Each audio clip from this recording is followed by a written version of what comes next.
This is Mr. Royce Media, coming at you guys with yet another video. In this video, I want to talk about the curious case of Tyrone Muhammad. Um, Making the social media rounds is the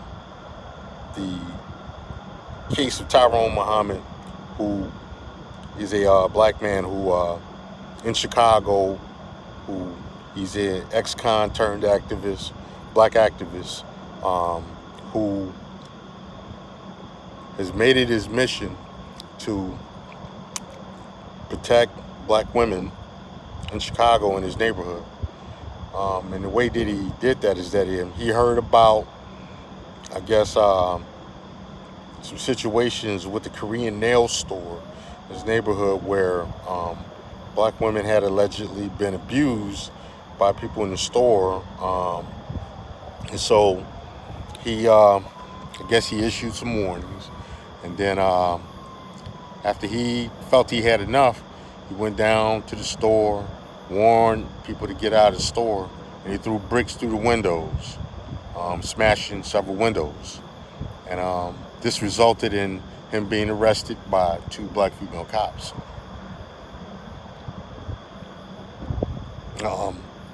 He went to jail. He was bonded out, and he went back to his mission of I guess making this Korean store leave the area, and eventually he was successful in getting that store to close. But the problem with what Mr. Muhammad did is that he may have gotten the store to close, but he created a situation where now the black women that he is sworn to protect now have to leave the neighborhood and leave his, more or less his protection, so to speak, go to other neighborhoods to get their nails done, possibly neighborhoods that are majority non-black. Because he didn't take that into consideration, he made the decisions that he made. Not only that,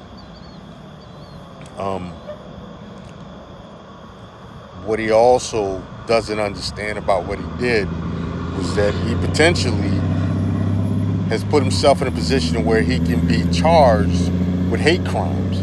See, hate crimes are not just against people who are non-black. Black people can be charged with hate crimes too. And what he does not understand about the Asian community, specifically in Chicago, is that it is a small but very wealthy group. And they have people in the Cook County State's Attorney's Office. There are people who are prosecutors, who are high-ranking law enforcement officials and lawyers, and different things like that. And what they don't have, they have enough money to buy the services of the people that they need. So I have a very good hunch that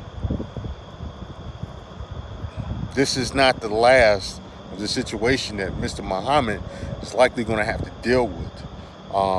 In addition, he recorded the evidence of himself committing crimes of property damage, assault, aggravated assault, stalking, different other crimes.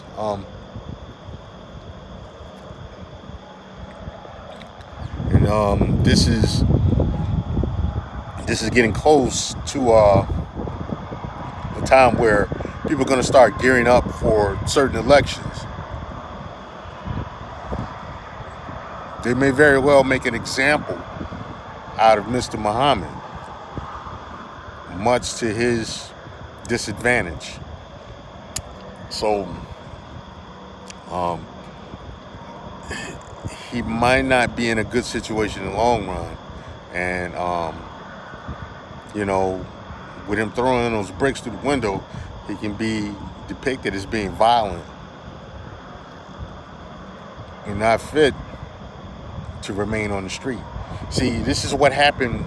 This is what happens when you do things and don't think them through. There were several ways he could have accomplished certain goals without taking the steps that he took. So, but of course, he didn't seem like he thought these things through, and he didn't have people around him to say, "Hey, this might not be a good idea, man. You might want to rethink it, or let's do this instead," which would have probably got him more traction. You know, he could have easily put that shop on social media without the property destruction and ran him out of the neighborhood if that's what he wanted to do. The LGBT community is excellent at shaming people that go against their agendas, you know, without violence. So I think he had some poor decision making, and his victory could very well be short-lived. That being said, you know, I get it, having a desire to protect the people and the things that are important to you. Every man should have that desire, but every man should also think of long-term consequences and how to move in a way that will minimize any negative consequences to themselves while maximizing their effect on those they feel that are engaging in harmful things against what he finds and who he finds to be important to himself. So this is a message for young black men, is think before you do stuff. Be careful, weigh the pros and cons of any actions that you desire to take, because you don't want to put yourself in a long-term situation to where you may get some approval and stuff, and some accolades, but those accolades will be a whole lot, will have a shorter lifespan than the consequences you may have to pay. You know, so just think before you think before you act, look before you leap, and think about it. Is it worth it? And then, you know, I think about it too. After he did it, came back a couple of days later, and guess who was back in the shop getting their nails done before the shop ultimately closed? It's black women. You know, I'm not saying that these women are bad people. What I'm saying is they did what was important to them, and what was important to them was getting their nails done. Apparently getting their nails done by this Korean service provider. So, you know, that kind of made Mr. Muhammad look foolish. And, you know, you don't want to look foolish, and you don't want to be doing things for people who are ultimately going to be grateful, who are going to have a short memory about the things that you so-called have done in behalf of them.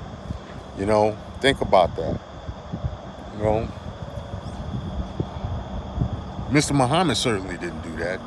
And like I said, I got a hunch that he could very well face some very serious consequences in the long run that he might not be as prepared to deal with as he says he is.